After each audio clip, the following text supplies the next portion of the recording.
Well, good evening, everyone, and welcome to the Mariner Sands Chapel. We're glad to have you for our speakers night. I'm Gary. I'm the minister here, and bottle washer and sweeper and ditch digger. Lately this afternoon, we dug a little ditch to get electricity out to our memorial garden this afternoon. My fingernails are now clean after a good long shower.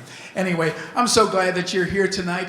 I want to say thank you so much. We have a speaker series on Tuesday nights throughout the year. We have about 6 of them.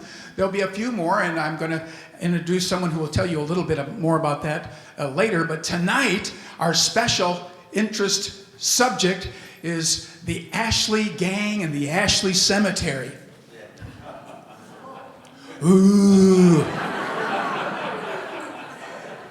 And we have speakers, subject matter experts from the Elliott Museum in Stuart, and we're delighted to have them here as well. We'll have our leaders introduce them in just a moment.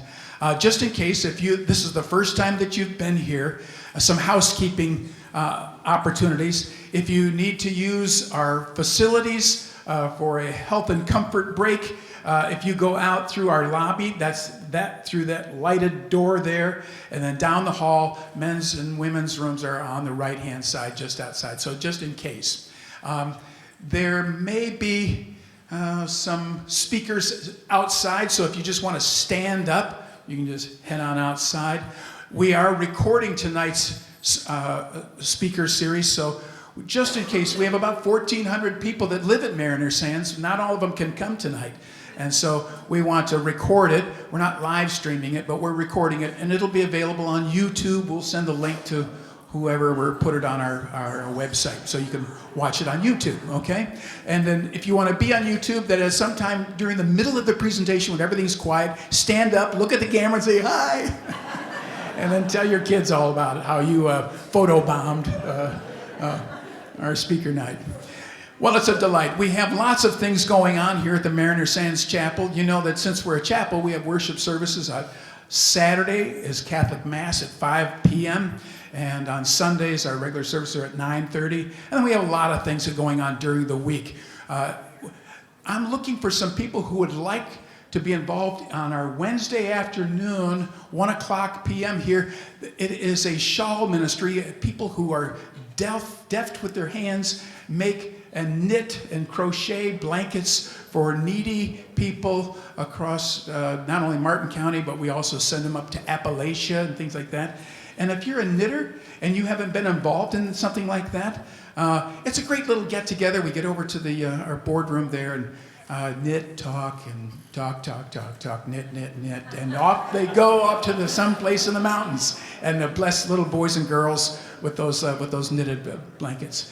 And then music ministry, if you we have a full music program. We have a choir on Sundays. We have a handbell choir. If you like to play handbells, we've got a great system here that we can play handbells, and we'd like you to be a part of that.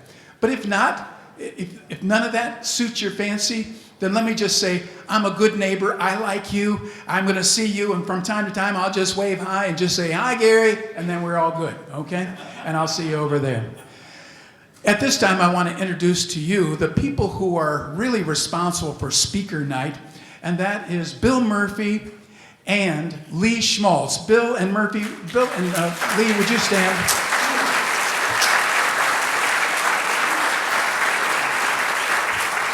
It all started just a couple years ago, and Bill and Lee and I said, hey, what if we use the chapel on a Tuesday night and just talk about fun stuff and have a good time?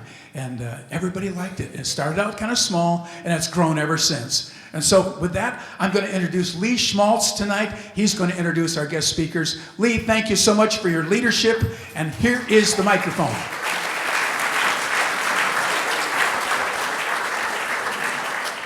Thank you, Gary, for sure. But I have the pleasure, first of all, to introduce some people here. The speakers I will introduce before they speak, but I do want to make a special notation here of our new club manager. I say new, he's been around for quite a bit, but Rick, just stand up for us.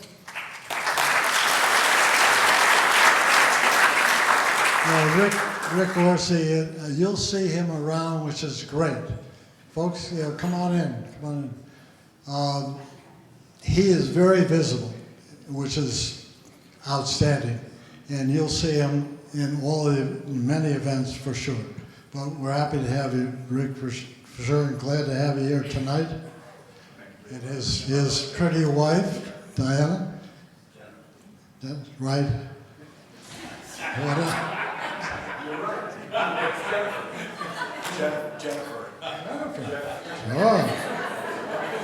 Jennifer. Jennifer, stand up, Jennifer.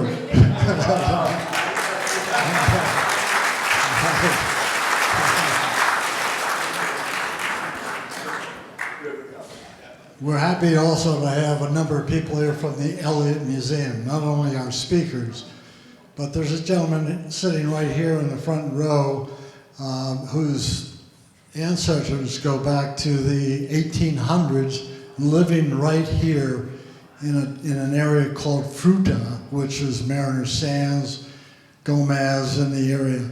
But John Cooper, just stand up.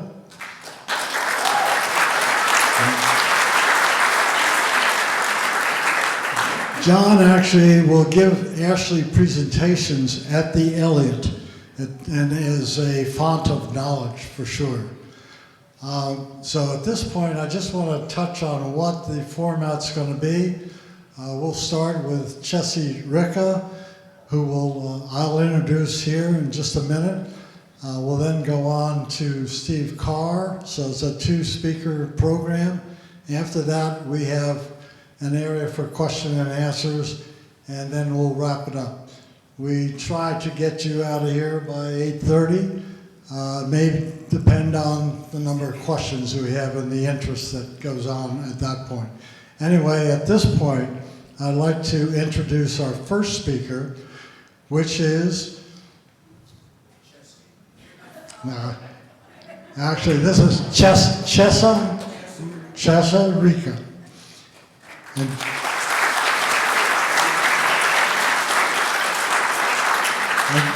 just a background with her. She's graduate. She actually lives in Palm Beach County. She's a graduate of Florida Atlantic University. She did her master's at US South Florida. In her study major at that point was in Florida Studies. I call her a Renaissance woman. She is, when she graduated, she went into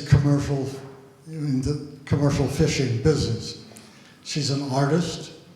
She's a known historian in the area. Her focus now is really not only the Ashley gang, but also Prohibition, which is a big operation here.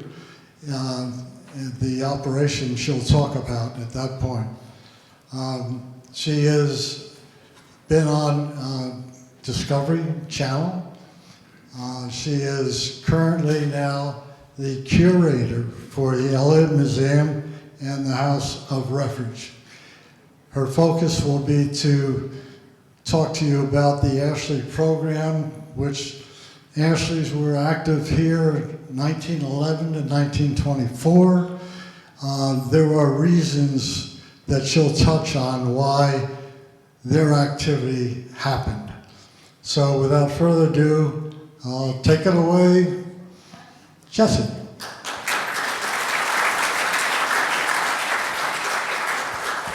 Me to use this one. Hello, everybody. Again, my name is Chessy Ricca. Hello, yes. Timelines were a little wrong, but that's fine. I can take a question and answer at the end if y'all want to know about my life, because that's a whole other story, but I thank you so much for the introduction. We should have the president of the Historical Society of Martin County here, Mr. Rob Steele. If he's not here, you can find him at the Elliott when all of you guys come, right? Yes.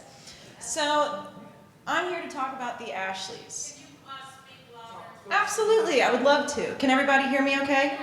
Okay, fantastic. Okay, great. So the story begins not here, actually. The story begins in the late 1800s in Georgia, and we're discussing the Ashley side of the story. So the Ashley descendants came from Georgia, and they were brought down here for the railroad industry, like a lot of pioneers were at the time. And the Ashleys came from Georgia to Cedar Key, and they migrated south to Fort Myers, made their way under Lake Okeechobee and did some work in LaBelle. And then they settled in Pompano in 1904. And between 1904 and 1911, they managed to come a little bit further north into West Palm Beach, and then finally homesteaded here in Fruita. And that would be around 1911-ish, and I think John would be about 16 years old at that point of time, if I did the math correctly. But I'm not a mathematician, so my calculations might be a little off. I apologize.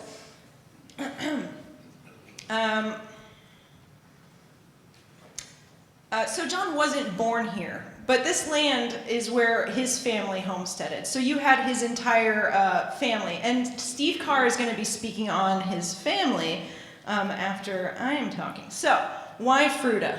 Would you please hit the key for me? Okay, so this is a map of the state of Florida. I don't know if anybody or everybody, everybody in this room can see the map, but this is a map of the state of Florida. And we're talking about Palm Beach County before Martin County came into existence.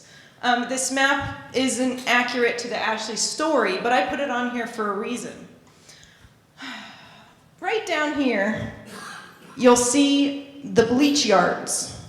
And so I'm talking about this area of what was Palm Beach County and why it was important to people like the Ashleys. So who were the Ashleys? They were commercial fishermen. They were farmers. They did a little bit of cattle work on the west coast of Florida.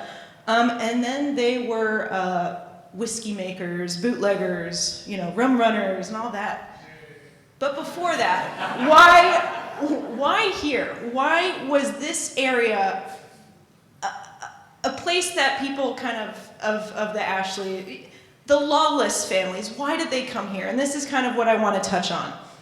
So like I said, these bleach yards. What is a bleach yard? And why is it on this map? So, before the 1900s, this area was a safe haven for mariners for multiple reasons. Please go to the next slide for me. Thank you. My lovely assistant. So this is an aerial map of where we are now. You'll see we are right here at this little red dot. I apologize for those who cannot see it, but this is an aerial map of our current, where we currently are. So before the 1900s, this area was not easily boatable by sailors and mariners. It was called the Jupiter Narrows, and this is directly east of where we are now, Mariner Sands. So the Jupiter Narrows were not easily traversable. And it wasn't an area that people would go to. It was not known, it was unknown. So when you have these mariners pre-1900s who had these big ships, this area in particular where the bleach yards are located was known because of the sugar sand, the white, beautiful sugar sand. And the sailors would take the sails off of their ships, they would lay them out on the bleach yards, and they would get their sails all nice and ready for the next trip. And it became kind of not a mecca, but it became a stopping point for sailors. And when you think of sailors, what do you think of? You think of people on ships who drink a lot of alcohol and are kind of tipsy and might get in a little bit of a gunfight every once in a while, and treasure, and Pat Mesmer could probably elaborate on that topic. Pat Mesmer is here, by the way. He is an author, along with his wife, Trish Mesmer. They are selling books outside if you guys are interested. So back to the bleach yards. So this area was a safe haven for mariners. They could take care of their rigging here, and it was not easily findable by men of the law. So it kind of gained this reputation of the lawless part of the East Coast. And then the history of this land goes back even farther than the 1800s. You have Jonathan Dickinson who crashed here on his vessel, the Reformation, and he was marched through here. So I want to talk a little bit about the north end of Jupiter Island and the Jupiter Narrows and why it's important. And this this all ties in together with the Jonathan Dickinson story. So we have Jupiter Island to our east. We have the Jupiter Narrows in here, and if you look at this straightaway, it was dredged, right? So this whole area connected up here at one point, and it had to be dredged through so that boaters could get through. So we're going back in time to where before this was dredged, back when this was all forest, and it actually was the Hobe Indian village, which Hobe Sound is named after. I guess some of you didn't know that. The old Hobe village extended into the water, interestingly. So if you happen to go snorkel up there, you might see remnants of the old village coming out of the water. It's probably not coming out of the water, but... So you have us here at Mariner Sands. We have Fruta directly east of us. We have the dredged inlet, and we have Jupiter Island. So over here is a little lake known as Peck's Lake, and this thin piece of land up here opened up secretly numerous times to create an inlet. Now, why is this important? When this inlet opened up, mostly from hurricanes, it would open and close, the hurricanes would come, the water would come rushing through, and then over the couple years after, it would close back up. So it wasn't a well-known inlet, which was perfect for people like the Ashleys. So over time, the first time, I think, in recorded newspapers, it opened around 1911, and then it opened again in 1933. But in 1911, when this inlet opened, it opened up these narrows so that small boats could get through it a little bit easier than they could before. When that inlet opened up, it created a deep water hole. So it allowed oysters to grow, it allowed fish to flourish, it allowed fishing to be amazing. So all these sailors who were, living locally, drinking moonshine and stuff, this became a safe haven. And another reason why it became a safe haven was because, can you go back? Wait, let me think of what map I have on there. Go to the, you know what, don't go to the map, it's fine. So, Fruta, back in the early 1900s, sat right in the middle of two big-time sheriff offices. So you had one up in St. Lucie County, and then you had another one down south in Palm Beach County on Clematis Street. So Fruta quite literally sits 25 miles north of one sheriff department and 25 miles south of another. So these sheriffs who are trying to chase these guys, they don't want to drive south 25 miles. The other ones don't want to drive north 25 miles. So for the most part, the lawlessness just kind of breeded up here. And that wasn't necessarily a good thing for Governor Hardy at the time, right? That doesn't look good for anybody who's trying to run for office again. So something had to be done. Let's see here. So Martin County came into existence in 1925.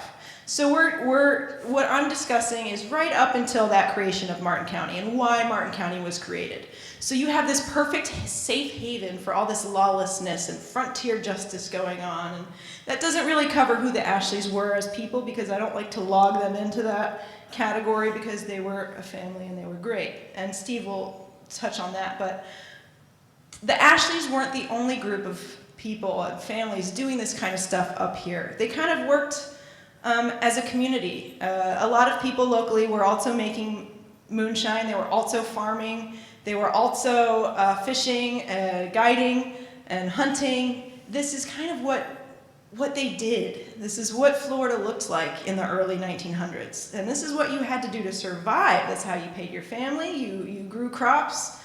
And if you couldn't make money, you had to do the next right thing you could think of to feed your kids. So they really were a family that did a lot of stuff. So Palm Beach County, pre-1925, was, like I said, full of moonshining. So something had to be done.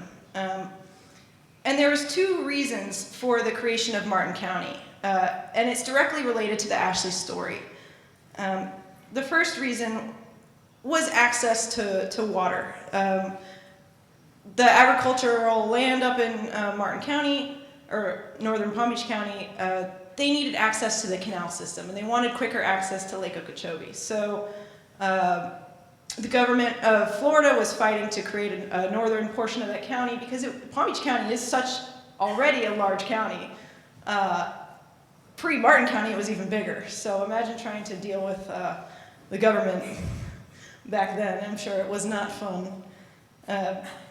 So let's see. And then the other reason for the creation of Martin County was because of the liquor. Massive amounts of liquor were being moved out of Palm Beach County, starting all the way south. What's the southern portion? You got Boca Raton. It was being brewed in Boynton, and it was being moved through Palm Beach County, specifically West Palm Beach, because of its close proximity to West End. So West Palm Beach lies 59 miles from West End, Bahamas, which is international, so liquor would be legal over there. So the Ashleys and whoever they decided to run liquor with could easily get on their boats here, right? So when this inlet was opened, you could avoid completely going through Stuart Inlet, so you avoid people seeing you, right? If this inlet wasn't open, they would either have to go to the Stuart Inlet or they would have to go south to Palm Beach, where they would probably face Sheriff Bob Baker and possibly some other people who wanted their liquor. So this really was the safest place for them, especially with these secret little hidden inlets like this. So northern Palm Beach County was constantly just being bombarded with shootouts over liquor, theft over liquor, car accidents over liquor. It really was an issue up here. The boat builders, there was because Palm Beach County was big in commercial fishing, there was large numbers of boat builders, people who were manufacturing different types of vessels, different boats that could handle different types of water. And up here, boats were built specifically for our type of fishing. So we had shallow water boats with a high front gunnel so that you could ride heavy with fish and avoid running in and out of those inlets by taking a wave over the boat. So all these people who were building boats, building engines, making liquor, they all, for the most part, worked together. And that is why you have Salerno, known as some of the best commercial fishing places. Like, Salerno is where commercial fishermen, their fleet is, and then they go out from Salerno. You can even see in this photo a little fleet of boats here. It's just some of the best fishing in the world, and Stuart is known as being the best sail fishing capital of the world. So the two reasons, like I said, the first one was for water control, and the second one was because of the insane whiskey issue up here. So before Governor Martin took office, you had Governor Hardy, and Governor Hardy how many people are familiar with the character Bob Baker, by a show of hands? So Bob Baker was the sheriff who was chasing John Ashley. Bob Baker did not kill John Ashley, but he is the one who made the phone call to send people up to the Sebastian Bridge November 1st, 1924. So Governor Hardy had to work with Bob Baker, who also was running liquor. And that's a whole... I hear in your voices that you guys don't know this whole story. So we're definitely going to have to do a part 2 on the Ashley story itself, because I'm covering what was going on politically at the time. And so because I hear in your voices you don't know that much, I'll try to include as much as I can into the history of the Ashleys as well. So Bob Baker, Sheriff Bob Baker, was the sheriff of West Palm Beach. And he was the one who headed out for the Ashleys, especially John. John made Sheriff Baker look bad, right?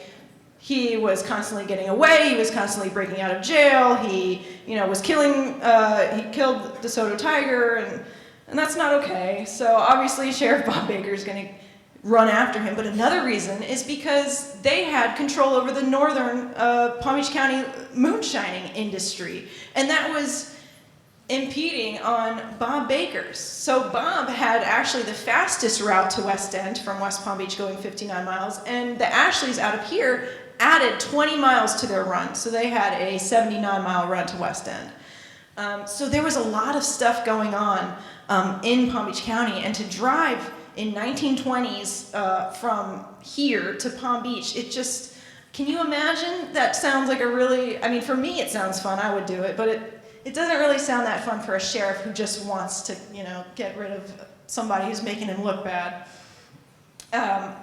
So Bob Baker needed the governor's approval to hire, the National Guard. This is how serious the situation was. This is how bad moonshining was up here. Sheriff Bob Baker of Palm Beach County got in cahoots with Governor Hardy to get the National Guard up here to hunt down the Ashleys, specifically John. So he got approval. Sheriff Baker creates his posse. He gets the National Guard up here as well.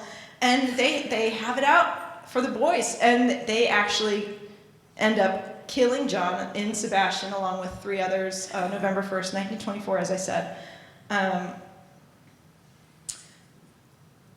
But Governor Hardy lost his election, and Governor Martin won in 1925. And I am under the impression that Governor Hardy lost because he could not gain control over the northern portion of Palm Beach County. And so when Governor Martin was elected into the seat, he was elected into a now clean Martin County because the Ashleys have been mostly eradicated except for a few living members of the family at that time.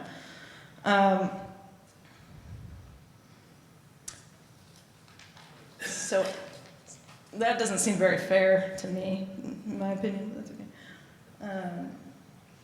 And interestingly, after the boys, after John was shot in 1924, some of the family members continued selling liquor. Some of them were arrested in Okeechobee, some of them were arrested here, some were arrested in Golden Gate. It was a never-ending chase. The Ashleys were always being chased by the law, and it's unfortunate.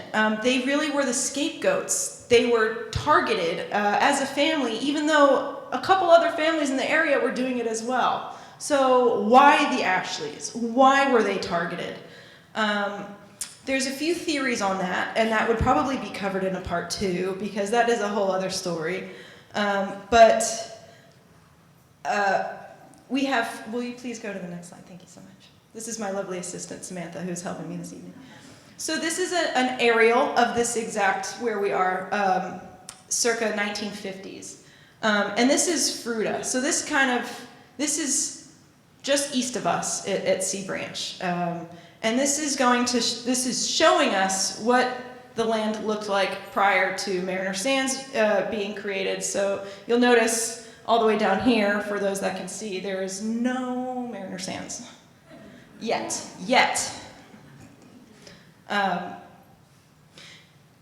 So Fruita, the lost town of Fruita, what happened to Fruita? Fruita was named Fruita for fruit, right? Because this is what was grown here locally. They as in the local families who lived in this area in the early 1900s, they were growing tomatoes, they were growing pineapples, they were growing, they were fishing as well. So they had access to the commercial fishing lands up here, but most of this was agriculture. And the families locally were growing stuff, food. And you have also the railroad tracks that come right through here that you guys cross over. The crossover is right here, for those that want to know where the crossover is. Crossover Dixie. So all this was agriculture. And the final reason why the Ashleys were targeted, and this is, it's tough to talk about, but the Ashleys were targeted because they worked in close proximity with the African American population of Hope Sound. And a lot of the people who were on the opposite side of the story, i.e. the sheriffs, were heavily involved in the Ku Klux Klan. And because the Ashleys employed the black community of Fruita, the sheriffs didn't like that. So the third reason why the Ashleys were eradicated was due to racial issues. But what's really interesting about that is in the early 1900s, that the Ashley family and the local population of Fruita were one of the only ones in the state of Florida to have a good symbiotic relationship with the local African American communities, to the point to where they protected each other, which is why you guys have to come to the Elliott Museum and learn the story of why. It's a very in-depth story. It goes down so many rabbit holes. It warrants a movie. It's just a wild chain of events that occurred here on this land. And by the way, I'm very honored to be here. This is a life dream. I have been obsessed with the Ashley story my entire life, to the point where I think about it when I wake up and I dream about it when I go to bed at night. It's like every time I go into the cemetery, I'm meeting celebrities. You know, these are the people I study. So I'm actually presenting tonight this is my current research. So I spent the last year studying the family and their travels throughout the state of Florida. So I went into John Ashley's grandparents and his great-grandparents and tracked their whereabouts. And the story goes back generations. There was cattle feuds, numerous murders, frontier justice. The story doesn't only take place here, and it really occurs throughout the entire state of Florida. And the Ashleys, they had such a hold on the liquor industry locally. They had multiple moonshine stills operating 300 to 500 gallon tanks at a time. They were selling so much liquor out of here. It is because of them and a handful of other people that Palm Beach County gained its reputation of being a bootlegging mecca. And unfortunately, when the Volstead Act was the Volstead Act passed to get rid of prohibition, or was the Volstead Act what? Okay, so when the Volstead Act was the introduction of prohibition. Got it, okay. So when the Volstead Act was repealed, is that the right word? Yes. Now I forgot what I was talking about. Darn it!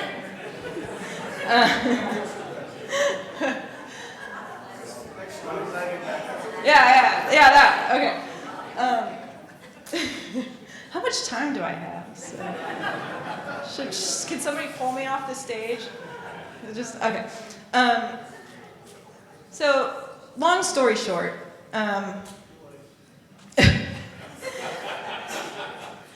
the law ended up winning, right? So the law won, but they didn't, because moonshine is still made today, and you can still buy it. It might not be legal, but you can buy it legally. John Cooper will give you a drink of it at the Elliott, where you can see our working moonshine still. And you'll notice here that Fruita isn't on the map.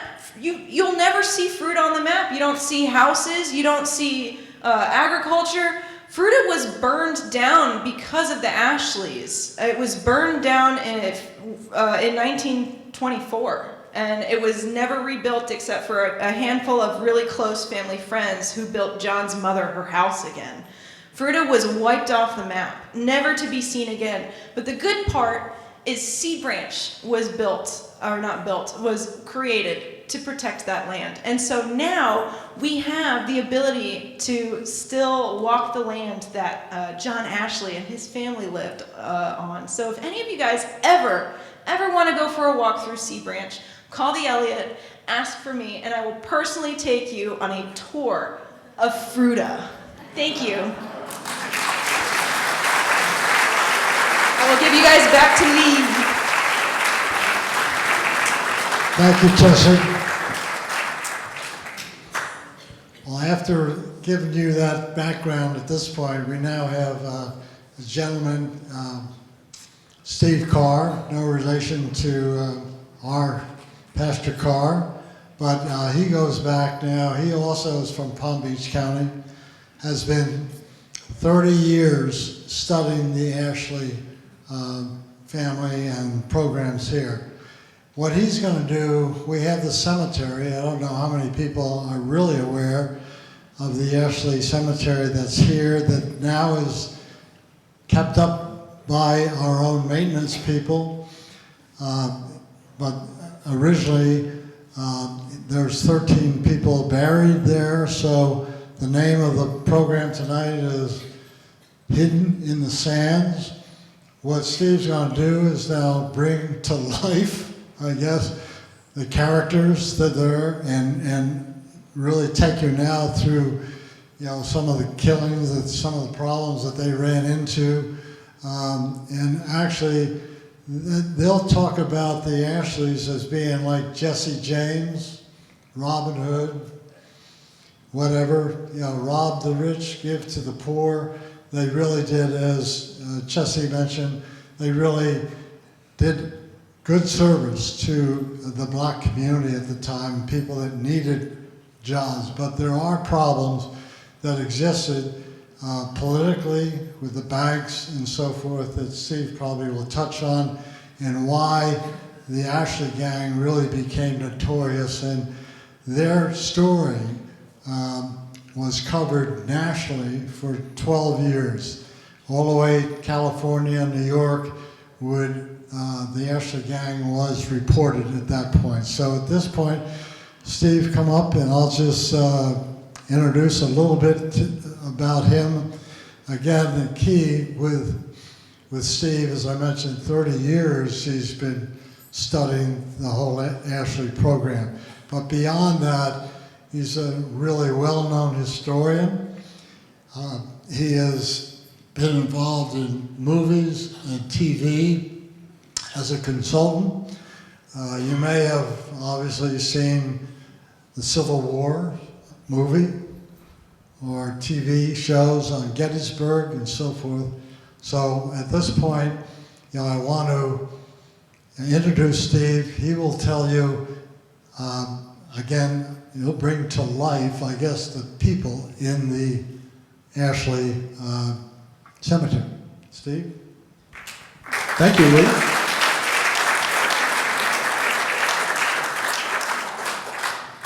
Well, I won't be moving around as much as Chessy because I'm old and it's past my bedtime.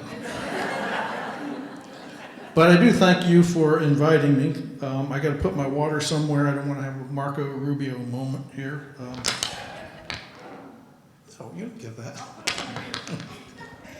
Thank you. I apologize. I'm wearing a hat tonight. I recently had some skin surgery on my head. I looked in the mirror and I said, which looks sillier, the skin surgery or the hat? I think you can see where I decided to go. So being in a chapel, typically I'd do that, but thank you for bearing up with me on that.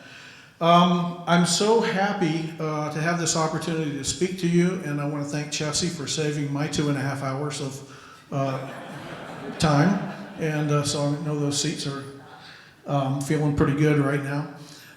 You know, it's nice to have an opportunity to get away from this really, really crazy world, isn't it? Doing programs like this, and on behalf of the Martin County Historical Society, we like to get out there and share our history, share our knowledge, and really bring to you something that kind of takes away from that everyday craziness we see. Just earlier, I was looking at a story about the Martin County Sheriff's Substation. Apparently, a couple of days ago, somebody got in at night to their restrooms and removed all the toilet seats, stole them. And I thought, well, that's a funny story to work with, except that now they say they actually have, they really have no suspects, and as of right now, they have absolutely nothing to go on.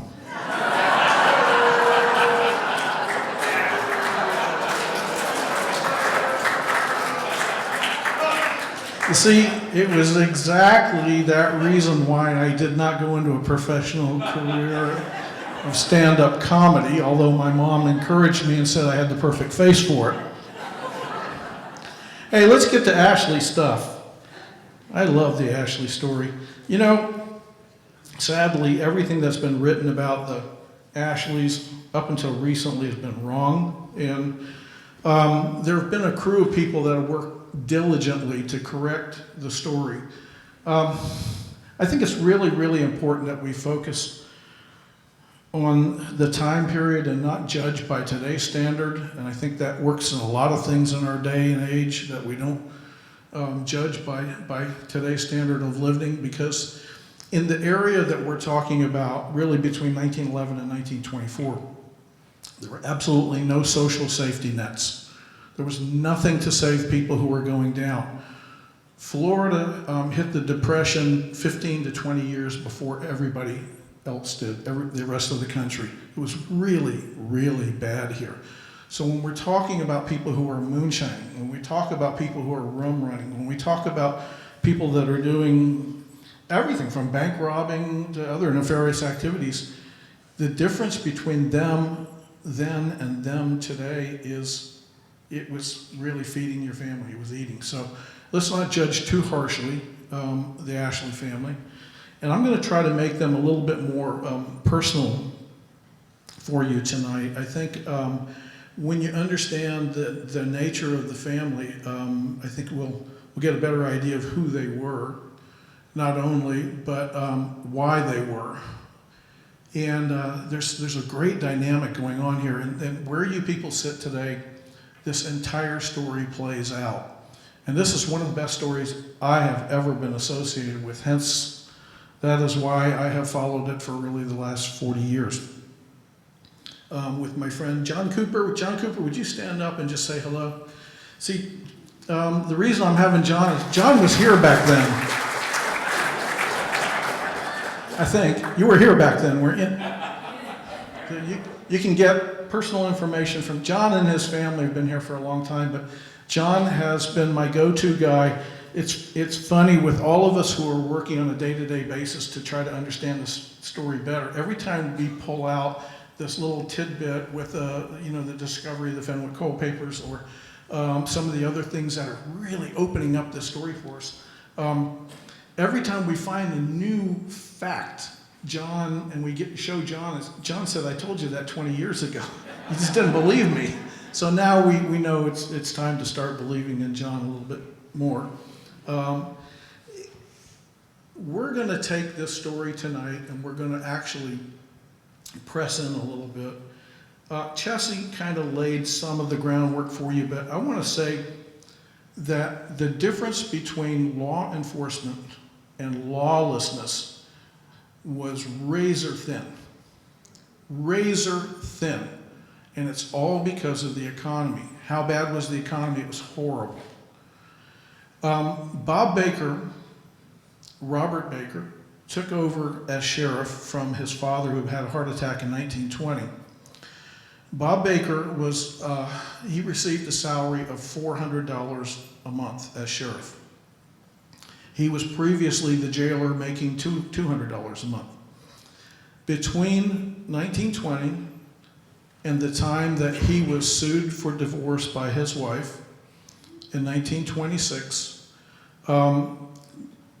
Bob made $400 a month. With that said, in Bob's divorce decree as sheriff, and now he's going through a divorce decree, he had to produce a financial statement. His financial statement in 1926 was his net worth was $1.7 million. Try to do those numbers and make it come out. So what am I trying to tell you? You see, everybody could say how bad the Ashleys were. But when the sheriff is on that side, I mean, everybody took advantage of the opportunity to make, to distribute, to sell. Whiskey was a godsend to this part of Florida because these people were living at the very edge of poverty, below poverty, and even in some cases at the starvation level, especially the marginalized communities like the African Americans were. There's a lot more of this story we're gonna take up with you, hopefully in part 2, if Lee can pull that together. Our museum, the Elliott, has a exceptional exhibit dedicated to the Ashley family. Why do I say it's exceptional? Because I built it. No, I'm kidding about that, because really there are many historians sitting in this room and not, who put their work into that, and it was years and years coming at the Elliott, and I'm so proud of it. I'm so happy to be part of it. It's an interactive exhibit. Chessy mentioned we have a moonshine still, completely operational moonshine still in there. We have parts of the original bank teller windows that were robbed by the Ashley gang over there for you to visit, and then storyboards that really begin from the beginning and take you through the end. And where did the end take place? Where do you think the end took place? Anybody want to take a wild guess? Right where you're sitting. That's where the end took place. Right here, this is the Miami Herald sketch artist rendition of the burning of Fruita. The sketch artist was with Sheriff Bob Baker, the National Guard, on January 9th, 1924. They came here being pushed, as Chessy said, by then Governor Hardee, to try to end the lawlessness, the moonshining, bank robbing, rum running, you name it. It was happening up here. They came here, there was a tremendous shootout. The first deputy to die in the line of duty for Palm Beach County, Fred Baker, was killed here. Joe Ashley, the patriarch of the Ashley family, he was a moonshiner. He was not involved in any other criminal activities that I'm aware of. Joe Ashley was killed. His wife was a widow and homeless in the same night. They burned Fruita to the ground, every building, including the Carrs. This is really the only eyewitness account we have. But with the burning of Fruita, really this property now kind of reverts to almost nothing. You can imagine a vibrant, active community, moonshiners and other people, but it was a community. People lived here. People existed here, and they died here as well. With Joe killed, eventually the sheriffs would catch up with most of the rest of the family. They would take them out. And let me say, the sheriffs didn't come here with warrants like they do today. They came here with the barrel of the gun. Chessy alluded to the fact that the African American community was entrenched here at Fruita. Joe, this is kind of an interesting image right here, because that's the boarding house for African Americans that Joe Ashley paid for out of his own pocket, out of some of that money he made in the whiskey business. Joe Ashley went even farther for the African American community, because he said, what's it going to take to make you stay here year round? And you know what they asked him for? They asked him for a church. And Joe Ashley built the New Monrovia Church for African Americans. The only building that wasn't destroyed in the fire. That said, I think it kind of shows you where the Ashley family was. They did not have the same feelings of African Americans that the rest of the community at large did have. And that gave them a leg up in terms of protection. It gave them a leg up in terms of creating a community. I think Joe's vision of a community is not unlike what we would think a community should be today. So we've got to give him credit for that. Unfortunately, Joe was gunned down in that sheriff's raid. Are you kind of starting to feel the game changing a little bit here? I hope you are, because I want you to think of the Ashleys a little bit differently. Yes, were they involved in really bad activities? Were some of the members of the family murderers? It's possible. None were ever convicted of a murder.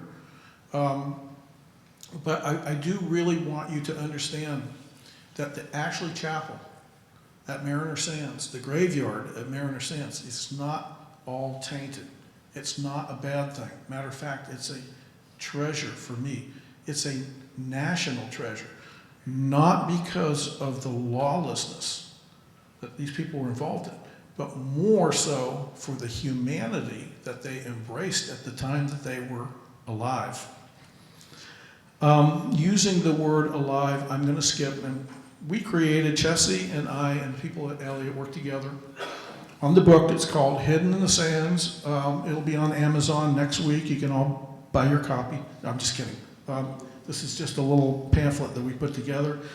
But by the same token, there's 10 pages of really good information in here, and some handsome guys like this guy. I don't know if you can see him from back there, but that's John Ashley. John Ashley was the bad boy. He had a girlfriend named Laura up the Grove. Why do girls always go for the bad guys? But he's a pretty good-looking guy, I think. And John is in here. He's also in your cemetery just a few yards to your left. In your cemetery over here, John is buried there with the members of his gang. And again, some of his gang members were bad guys. But overall, his family was, they were exceptional people. The book has a diagram in it of each person who is buried there, the 15 members who are buried in there. And it gets kind of interesting, if not sad, the circumstances that provided those people to that burial site. Do you have the image of the burials that were taking place? The actual post-times image? Yeah, there we go. Believe it or not, that is where you are sitting today. This is the town of Fruita, which was destroyed by the January 9th, 1924 raid, National Guard and Palm Beach County Sheriff's deputies. The entire town, but the gas station is still somewhat visible there. This is the burial of John Ashley and the gang members which were killed on the Sebastian River Bridge. That would be November 1st, 1924. This is Bill Ashley. He's the only brother to not die violently. And he is standing at the grave of not only his brother, John Ashley, but his nephew, Hanford Mobley. The little white house here is extremely important in my view of the story, because that is the house that was built for Lugenia Ashley, the wife of Joe Ashley, who was killed January 9th, 1924. Remember, I said she was both homeless and a widow on the same night. The people who built that, and that was the first house and the only house to be rebuilt in Fruita. It was built by African Americans for Mrs. Ashley. Before they even rebuilt their own houses, before they even thought about where they were going or what they were going to be doing, their whole world just changed in a night. The first house they rebuilt was for Lugenia Ashley and her daughter, Lola, who was completely blind and completely dependent on her mother. So they say pictures speak sometimes more than words. I think that one shouts a lot loudly at me anyway. Can we have the diagram of the cemetery up, please? So I know we've been here a long time, and what I'm going to do is I'm going to close, and I want to tell you a little bit about what each one of these numbers and names represents. We have provided this book to Gary that will become part of the permanent fixture here at the Ashley Chapel. We hope to get you some more as we edit and make it better. We'll be able, hopefully at some point maybe we can get one available to each member, or at least have it online for viewing. So we're in the process. So bear with me as we kind of plug through this, but I want to talk to you. It's kind of important. It's it weighs heavy on my heart, each one of these. Bertha Ashley, number one, she was the wife of Bill Ashley. That was John Ashley's brother. Bertha was killed in 1931 when a tire blew out in her car while traveling to West Palm Beach. She's not the only one that we're going to be, it's going to be pulling on your heart here. But she was a devoted wife. She was a mother to a young man. And that she places #1 in the cemetery, although she wasn't the first one in the cemetery. She just happens to be first as you go through the gate. #2 is her husband, William S. Ashley. Now this actual crypt was actually built for both of them, and the monument stone that we have today, to me, I think should be here because I think Bill is with her in that crypt, although these stones were turned over. Listen, there were people that came after the burials here, and they raided this cemetery. They were looking for money left behind, gold that John Ashley hid. There's always these stories, you know.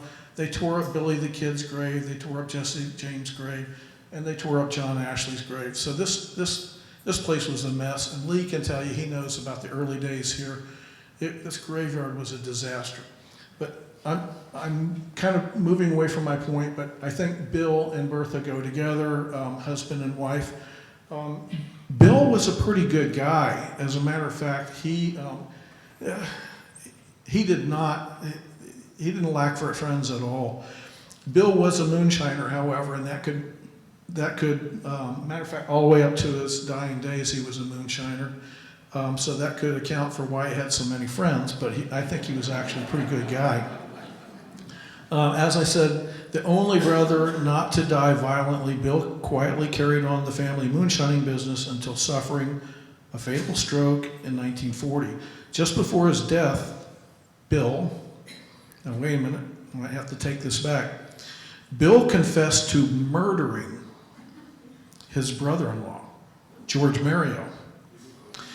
George was the husband of Bill's sister Lola and the one who provided the tip to law enforcement agents that resulted in the capture and killing of John Ashley and his associates.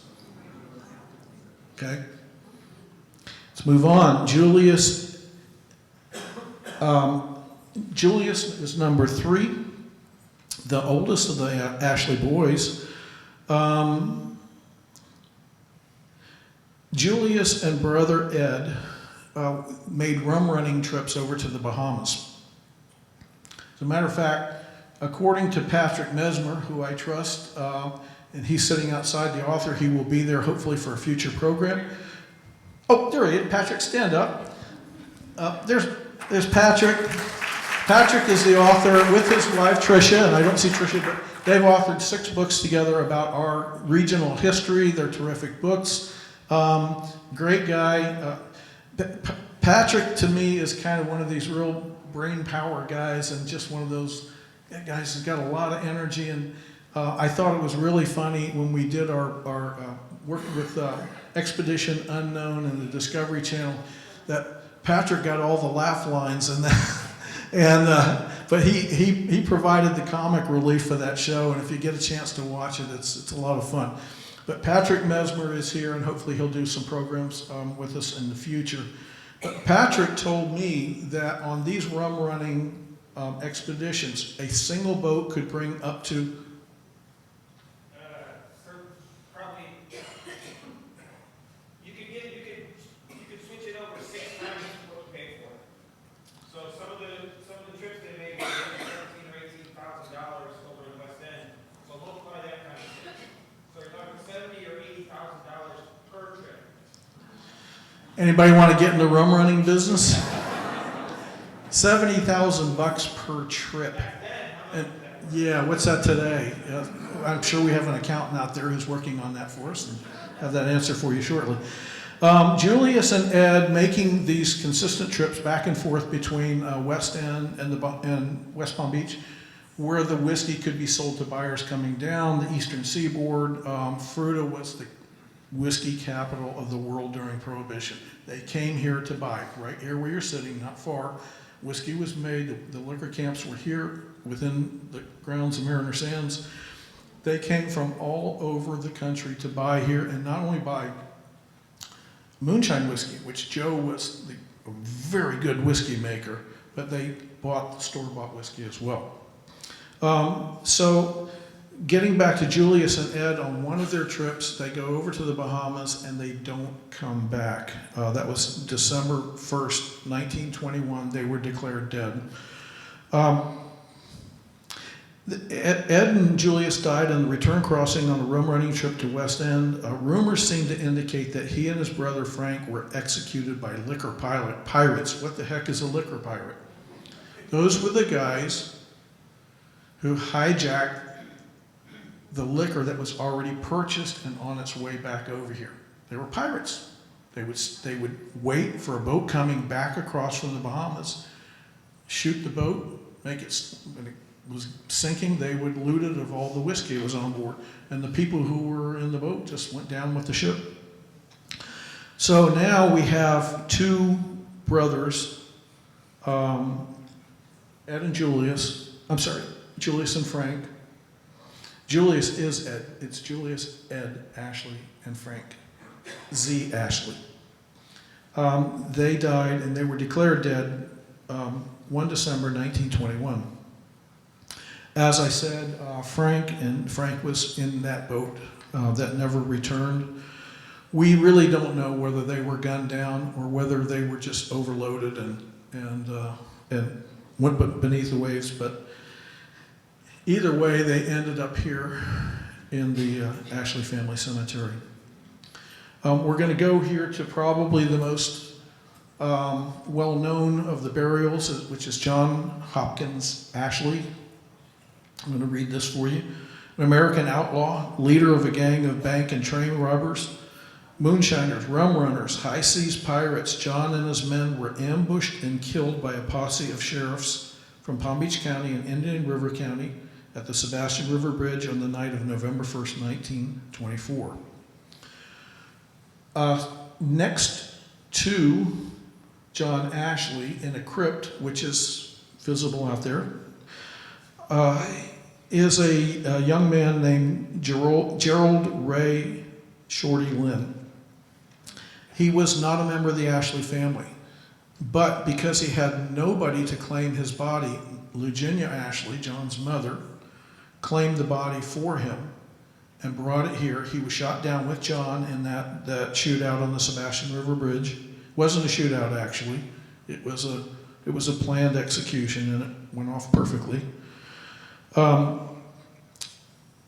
Ray Lynn was with John the night he died, and so Mrs. Ashley, because he was unclaimed and he would have been buried in basically what they called Potter's Field, she didn't want that to happen. She wanted to give him a...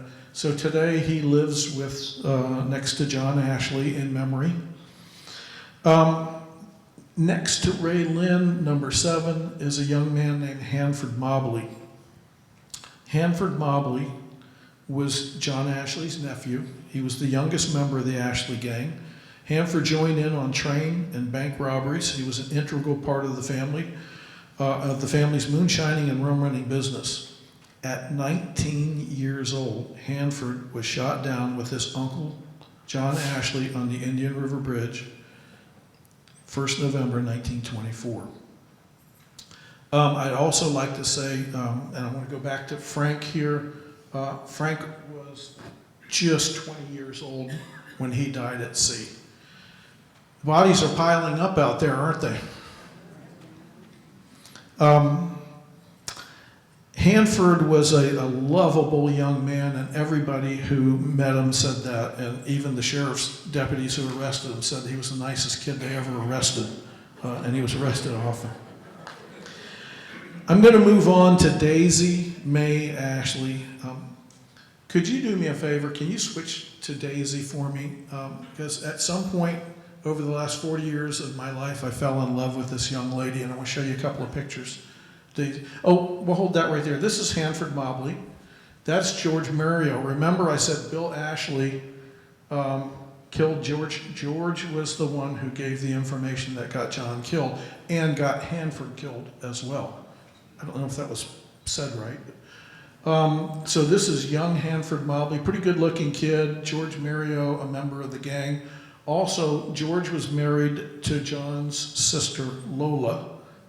So we're going to get into him in just a couple of minutes, and I know we're running late, so I'm going to try to close this out. My favorite girl. Look at this girl. Let me tell you something. How far were we away from the Sheriff's Department in West Palm Beach? We were far enough so she could set up a roadside liquor distribution stand and sell whiskey on the side of the road at a time when the Volstead Act would put you in jail forever. But look at her. Look at a smile on her face. She's dishing it out there. Look at this. How many of you remember Amelia Earhart? Look at her. The Jaipur riding pants, the hat cocked on the side there. We actually have that belt buckle that was excavated here. We have that at the museum. And that was excavated from the Ashley family home in Fruita. I want you to look at that smile over there on the end. When I saw these pictures of her, I'd heard about her. And then when I saw the pictures, it just stunned me. It was just, don't we get an idea of who people are in our brain, and then sometimes we see a picture and that's not what we were expecting? Well, that's what happened to me. I'm going to read you a very short bio of Daisy, and the reason it's short is because I couldn't make it any longer. I wrote all of these. Daisy Mae Ashley, she was born the 5th of May, 1904, and I think that may be why May is in her name. The youngest of the Ashley family, a happy, beautiful, fun-loving young lady. The never-ending loss surrounding the never-ending loss and tragedy surrounding the Ashleys took an emotional toll that drove Daisy to suicide at 24 years old. She's in your cemetery here. Somebody recently put flowers on her grave. I don't know who that was, but if it was one of you here, I'd just like to say thank you. There's a lot to be said. I think more that should be said about Daisy, but I want you to intimately know all of the people here. So I'm going to kind of keep going. Julius Joe Ashley, we have photographs of him in the museum, but I don't have them here for you tonight. Why? Because we want you to come to the museum and pay the $18 to come in to help Martin County Historical Society keep moving the museum business along. Again, I hope Lee puts that program together and you guys can come visit us and we can do another bigger, better program for you there. Julius, the patriarch of the Ashley family, a friend to the community at large. Joe was the master brewer of the family's long-running legal whiskey business. Death came swiftly in a hail of unannounced bullets during the Palm Beach County Sheriff's raid of the Fruita, Florida whiskey still site and hideout of John Ashley's gang. That was January 9th, 1924. Add another body into your cemetery. It's getting quiet in here. I think this is kind of having an effect on you. Excuse me for 1 second. You guys ready to go home, or you want me to finish? Thank you. I guess this is the optimum time to... Are we done? It's off? That's okay. I don't need this, but thank you for doing it. Let's keep going. Eugenia Clay Ashley, she was the mother, and let's read the short bio that I put together for her. It's very hard to condense somebody's entire life down into just a few words, but I'm going to do it this way. She appears as number 10 on our your graveyard schematic. Eugenia Clay Ashley, 7 January 1862 to 14 November 1946. Mother to 5 boys and 4 girls. A devoted wife. She would bury her husband Joe. 4 sons, 1 daughter, 3 grandsons, 1 granddaughter, 1 son-in-law, and 1 daughter in law, all due to violence or tragedy. That's a pretty tough statistic to take, isn't it? She is in your cemetery. Can you go back to the schematic of the cemetery? Thank you. Thank you, Sammy. Everybody thank Sammy. Say thank you, Sammy. She's volunteering to be here tonight, as everybody does at Elliott, to make things happen. Robert Harris, Bob, the nickname, Ashley, killed in a shootout with Miami police at age 21. Why was he killed in a shootout with Miami police? He was trying to break out Brother John from a Dade County prison after John had been found guilty and giving the death by hanging sentence. He was not going to let his brother die. And so he went down with a rifle and attempted to get his brother out. Eventually, 2 policemen were killed. As a matter of fact, the second policeman who was killed, both he and Bob were wounded. They both agreed to fight it out like men. They both stood up. They both walked it towards each other, just like an Old West style shootout. They both shot and they both killed each other. Here is the most unbelievable part of all of that, because earlier I made a statement that nobody in the Ashley family was ever convicted of a murder. 2 weeks after Bob's death, the Supreme Court overturned John Ashley's conviction for murder, and he was free of the murder charge. So Bob needlessly died. But let's add Robert Harris, Bob Ashley, to your cemetery. Infant boy Mario is number 12. This is another tough one to take. There's a much longer story that's connected to this, but I'm going to stick with the shorter side because we got to get you through this. The son of John's sister Lola and her husband George Mario. We've already mentioned George Mario. Baby Mario died as a result of severe complications during childbirth and being unattended by a doctor at the time of delivery. Baby didn't even get a name, didn't live a day. He's in your cemetery. Add that to Lugenia's woes of children that she's burying over there in your cemetery.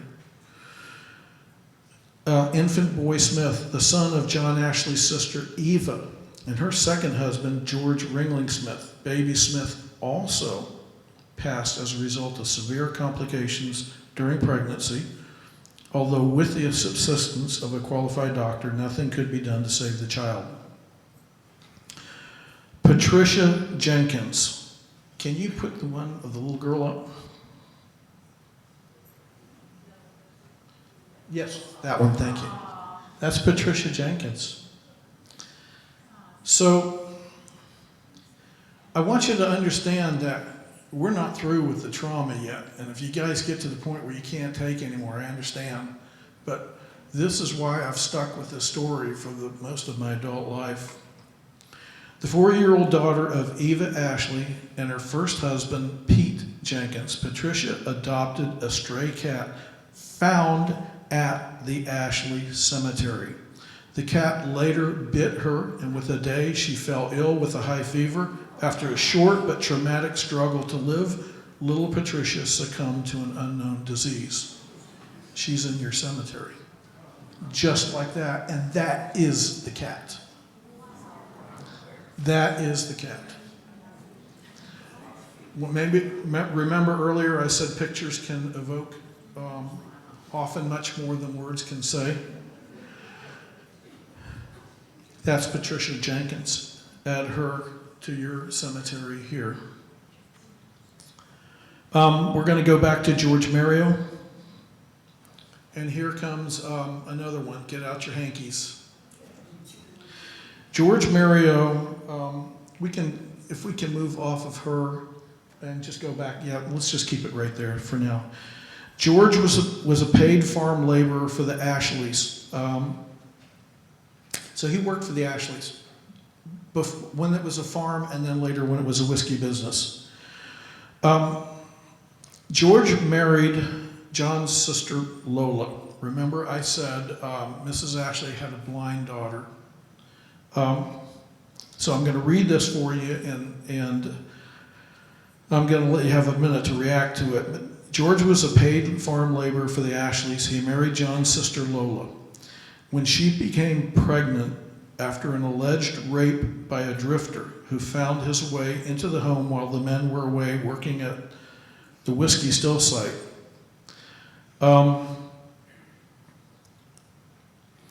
George died by drowning at the hand of his brother Bill Ashley.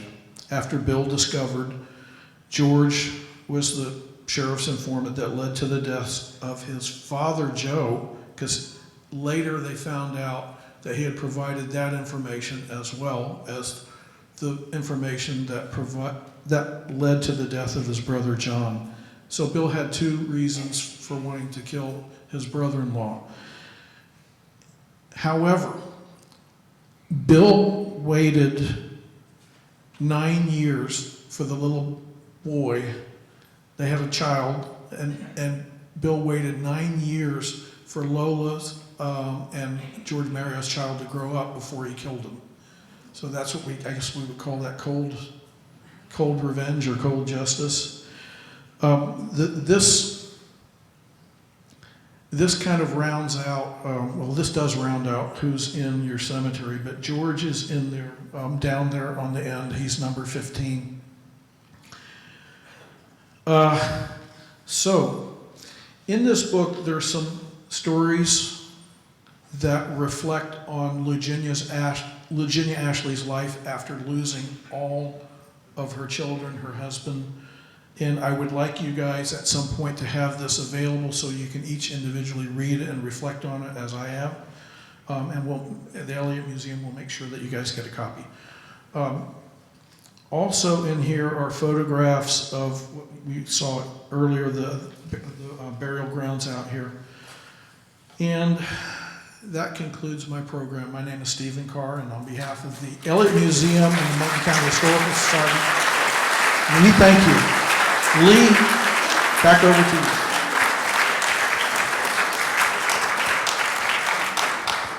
Stay here, Steve, just for a second, and Chessy, come up here too. First of all, thanks for your time, and they've put a lot of time in on this because I've worked with them for 3-4 weeks or whatever. Anyway, we appreciate that, but in the interest of time, we want to sure get you out of here in time. A couple things I'd like to, we wanted to have the opportunity for any questions that people may have to, Chessy or to Steve. So if anybody has something specific, I'll turn the microphone back to them. I have a question. I heard the gruesome story that John Ashley had a glass eye, and at the shootout, the sheriff plucked out the eye of John Ashley, and his girlfriend, Laura Uptermeadow, later went to the office with a gun and demanded the eye be given back. Is that true? Yeah, I'm going to answer that by saying that if you come to the Elliott Museum, John Ashley knew that you eventually would come to the Elliott Museum because he kept an eye out for you. And is there to be seen by all. That came from the Up the Grove family. It was donated through a private collector, but we have documented it. We do have the eye. That is true. John lost his eye in a shootout. Actually, one of his own men shot him. I think he went on to a show called Barney Fife with Andy Griffith. No? None of you remember that. But John lost his eye. One of his own men during a bank robbery accidentally shot him, and so we'll move on from that. But he did have a glass eye, and it was taken from him after he was killed. We got 3 or 4 more questions, and we want you all to, those of you who have questions, just come on up and see them. But there's a lot of folks that would just love to stand up. If you want to stand up and sit down, you can do that and keep listening. But there's some people that are just, they're getting uncomfortable. So we're going to give them a chance to move around, okay? And if you lost your cell phone, I've got it. So. No. First and foremost, what a wonderful presentation. It has been wonderful, and thank you so much. But I do have a question. Is the Ashley Cemetery haunted? That question, if you don't mind, I'm going to have author Patrick Messer. Would you answer that question? It was asked, the question is the cemetery haunted? Patrick addresses that in one of his books, and I asked him to come here for that specific reason, just in case that question came up. This is my book. No plug there. Ghosts of the Treasure Coast. And you've probably seen this at Walgreens and any of the museums, including the Elliott. There's a whole section on the Ashley site and this area we live in this book. And what I'd like to do is read you one section which was written by a man named Albert Miller, who was Joe Ashley's best friend, and he owned a general store in Fruita that was burnt down after that shootout. And this is an actual, in 1998, Steve sat down with another author, Ada Coates Williams, who wrote the Ashley history, and interviewed her. And during that interview, Ada told him a story that was not in her book. And this is an actual account of Albert Miller. And I want to read this to you, and it will answer that question. In 1925 or 1926, I had sentimental feelings for my dear old friend, Joe Ashley. I had not visited his grave for fear of a trap by Sheriff Baker's men, who would kill me on sight. Late one evening, I decided on a visit, thinking that even Baker's men would not be as watchful late at night. As I walked through the woods toward the Ashley family cemetery at Gomez, I began to distinguish an unusual form of light radiating high over the trees from a point near or at the graveyard. Since there were no homes or businesses for several miles around, I could not imagine from what source the light would come from. Thinking now that Baker's men were there and watching for me, I decided to hold fast and listen. The sounds I heard were not from the sheriff's deputies, but rather quite strangely, they were from the same noises that I would hear nearly every day back at the whiskey camp. Surplus steam being let off, men laughing and whistling, the ring of an axe, chopping wood, even as the Model T engine that ran the mash scrambler. It was all unmistakable to me, so I began walking rather briskly toward the light. At first, the sounds grew louder and the light brighter. I was sure that I could even hear old Joe's voice hollering for buckets of water from the pump. As I got closer, the light began to dim and the sounds faded. When I entered the graveyard clearing, there was not a soul inside. The only light was from the moon and stars. At that point, I was considering myself to be mad. But before me stood the memorial statue stone of my dear friend, and my mind transcended from the unbelievable back to stark reality. Joe was indeed as dead as when I last saw him, and all of my sorrow and tears could not change that. I would never visit that grave again, but for many years I have tried to make sense of what I experienced the night of my one and only visit. In the shadows of my own mortality, I have accepted the gift that was given by the spirit of my dead friend, that being a cherished few moments to relive the happy but fleeting memories of our days together in the whiskey camp. Is the graveyard haunted? That was Albert Miller's own words. He was here the night that Joe Ashley was killed. So that's not made up. Those are his own words, and exactly how he gave them to Ada Coates And when I interviewed Ada, she did not put that in the book because she was afraid of how it would be taken, but I thought it was incredible. Patrick had the guts to put it in his book, and I'm glad he did. So, Patrick Mesmer, thank you.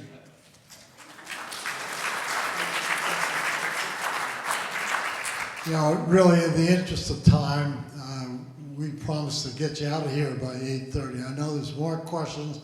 I want to make one comment generally. You know, I spent some time at the Elliott. Actually, Ewald and I first, maybe months ago, went there to see the Ashley exhibit. That's how I ran into Steve. The question I'd like to raise, just a raise of hands, and that is there interest? One of the things that we look to do, we could do a Mariner Sands wine and cheese function at the Elliott. If there is interest to do that, we could put a whole program together, which we have other people that would talk about the Ashleys. If you've never been to the Elliott, it's going to be like Mariner Sands Chapel is a treasure to Mariner Sands. The Elliott Museum is a treasure to Martin County and to Stuart, Florida. You should go there. There's over 100 antique cars are there. Today they have the Rockwell exhibit. The Ashley Museum is a constant there, but it's well worth your while. So just a show of hands, if Steve and I and Chelsea put together a program strictly for Mariner Sands, a wine and cheese event, reception at the Elliott, is there interest to go there? And just raise your hand if there's enough interest. All right? Well, that's great, and that's something we'll work on. I'm just going to conclude by saying this is for Bill and myself. We're thrilled to have the people here. The average group that we have is 175 to 200 people that have come. This is the 8th event that we have. There will be one in February. Jimmy Dunn, for those that don't know him, he will give you stories like Gary Player did to us a year and a half ago. He's the most recognized amateur. He's the president of Seminole Golf Club. He's on the board of the PGA. He's a graduate of Notre Dame. He's a font of knowledge and a great public speaker. He speaks on Bloomberg and CNBC on financial issues. This is a treat on the 21st of February. So there'll be more information, but I want to thank you tonight for being with us. I want to thank you again to Chessy and to Steve for their remarks, and hope you enjoy the evening. Have a good night. Thank you, and I just wanted to mention we have some artifacts on the table outside. Some of Patrick's books are out there and available. I think he would be happy to sign one if you're interested in acquiring one. But have a look at all of the artifacts in the case outside came from this area. Thank you.